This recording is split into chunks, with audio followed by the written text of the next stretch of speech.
నేను చేసిన నిర్ణయం నువ్వు చేయటానికి సిద్ధంగా ఉన్నావా? నా ప్రయాస దీవించిన దేవుడు నిన్ను కూడా ఆశీర్వదించడానికి సిద్ధంగా ఉన్నాడు.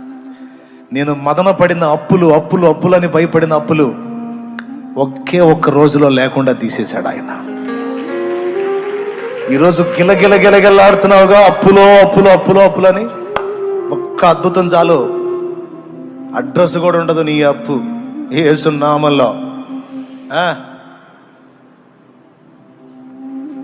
గందరగోళం కొంతమంది, నా వల్ల కాదన్న నేను చెప్తున్నా, నేను చెప్పినట్టు దేవుని ముందు మోకాళ్ళు ఆయన చిత్తం గుర్తించి నీ మైండ్ దేవుని కొరకు ఆయన చిత్తం నెరవేర్చడం కోసం లగ్నం చెయ్యి.